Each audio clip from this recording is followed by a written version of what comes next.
Baik pemirsa TV Parlemen dimanapun Anda berada, dapat kita ketahui bersama bahwa saat ini terjadi kekosongan beras di retail modern dan juga supermarket. Namun sebaliknya stok beras di pasar tradisional cukup banyak, namun saat ini dijual melampaui harga eceran tertinggi, di mana pasar tradisional saat ini tidak mematuhi harga eceran tertinggi pada saat ini. Dan pemirsa, bagaimana terkait dengan pengawasan dari Komisi 4 terkait hal tersebut?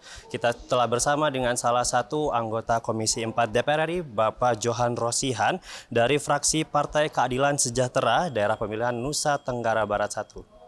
Baik Pak, terkait dengan kelangkaan beras ini Pak, kan sebentar lagi juga akan memasuki bulan Ramadan. Bagaimana terkait dengan pengawasan dari Komisi 4 sendiri Pak? Ya, kita tetap mengasuhkan pengawasan reguler, tapi tentunya harap juga dimaklumi. Pertama, DPR sekarang masih masa reses. Yang kedua, ini pasca pemilu, teman-teman juga masih konsen di dapil, masih konsen di perhitungan. Tetapi walaupun demikian, tadi pagi kami baru diskusi-diskusi juga di grup, ternyata ini merata di seluruh Indonesia. Nah, karena ini harus perlu menjadi perhatian kita, terutama pemerintah, dalam hal ini Badan Pangan Nasional maupun Menteri Pertanian juga Menteri Perdagangan. Ya, mari sama-sama kita cari solusinya, kemudian kita secara jujur mengungkapkan sebabnya. Gitu. Nah, jika terkait sebabnya itu Pak, apa sih Pak penyebab utamanya terkait dengan kelangkaan beras ini Pak? Hari ini pemerintah terlalu mensimplifikasi atau menyederhanakan persoalan kelangkaan beras ini dengan alasan cuaca El Nino. Gitu. Padahal kalau menurut kami ya persoalan utama dari persoalan beras ini adalah memang harus dibuka faktanya secara jujur bahwa memang produksi kita turun. Dibanding 2023 misalnya itu dibanding 2022 itu kita mengalami penurunan produksi itu 1,2%. Dan ini adalah penurunan yang sangat signifikan dan tertinggi di dalam sejarah.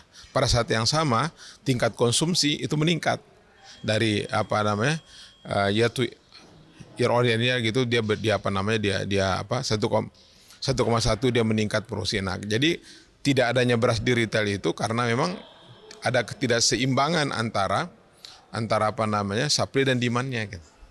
Nah, jadi tidak bisa kita sederhanakan bahwa ini akibat cuaca.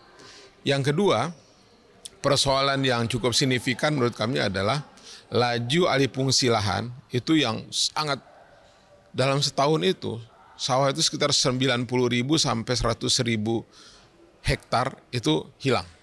Bahkan luas baku sawah kita itu sampai 50.000 itu per tahun hilang. Nah, ini harus menjadi perhatian kita, jangan disimplifikasi dengan persoalan El Nino, cuaca ini. Cuaca ini kan bisa kita antisipasi. Kita punya BMKG, kita punya BRAIN, kita punya apa segala macam, itu bisa diantisipasi gitu.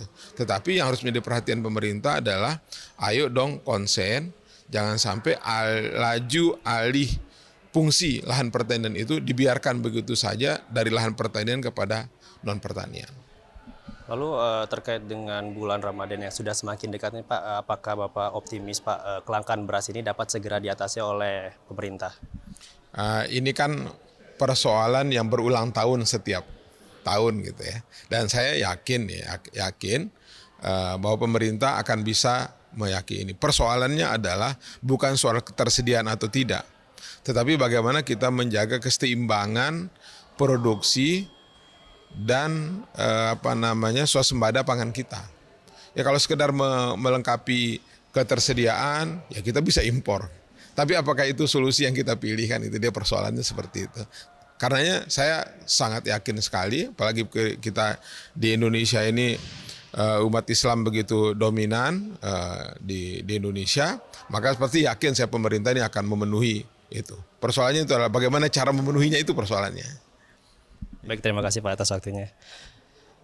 Baik pemirsa, itu tadi dialog singkat kita bersama dengan salah satu anggota Komisi 4 DPR RI, Bapak Johan Rosihan, dan beliau mengatakan permasalahannya bukan karena kelangkaan, namun bagaimana cara kita mempersiapkan dan juga menjaga swasembada pangan kita. Dan pemirsa, itu saja yang dapat kami laporkan. Saya Muhammad Hidayat, kembali ke studio.